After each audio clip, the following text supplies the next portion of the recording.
What's going on, guys? Today we're going to be talking about things I wish I knew before buying the Canon R5. So let's jump into it. The first thing being, if you are buying this camera specifically for video, you have to get used to using the 8K video because there is no other options for RAW besides 8K RAW or 8K RAW Lite. There is no 4K RAW or anything like that. It would have been nice if they did give you an option for, say, 4K RAW or something along those lines. There is no real raw workflow in Final Cut Pro X. They currently don't give you any raw control in the actual program. If you want raw control, you're going to have to use a program such as DaVinci Resolve, Premiere Pro, or Canon's proprietary Canon Cinema Development app. And then you're going to have to do your adjustments there, export it, and then import it into Final Cut and then start editing, which is kind of a pain in the butt because you could just dump it all the footage into Final Cut, start editing, and then you're good to go. This is just adding an additional step, which kind of sucks. You also can record 8K to the SD card.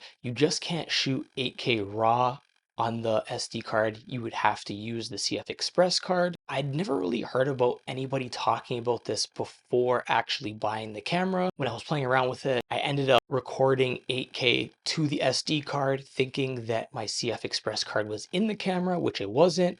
And I was kind of shocked. I was like, huh, why is everybody saying that you absolutely need a CF Express Type B card if you are shooting 8K? But yes, you will need a CF Express card if you are shooting certain frame rates and whatnot like that. But if you're shooting 8K, running around the city, vlogging or whatnot, you won't need a CF Express card because they are super expensive. I do wish that the camera did have a multi-function hot shoe.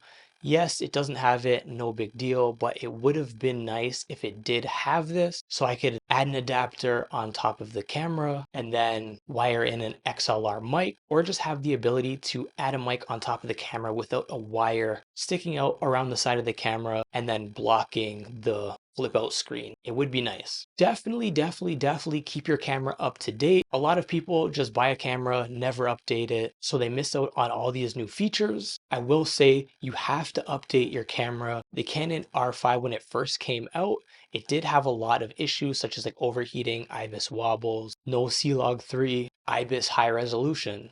The camera didn't launch with that. It doesn't say it on the box, but Canon just recently released this. So definitely keep your camera updated to get the most out of it, especially on the performance side of things, because this camera has got better with time. Also, you have to be updating your lenses, which is kind of weird.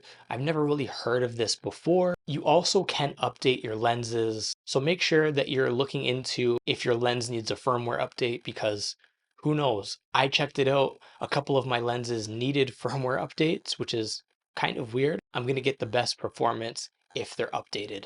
Who knows if Canon's going to release more firmwares with new features to make this camera better. But 3 years later, Canon's still supporting this, which is always nice. But yeah, these are just a couple things that I never knew about when I purchased my Canon R5. Hopefully you did enjoy this video. If you did like this video, please don't forget to comment, like, and subscribe.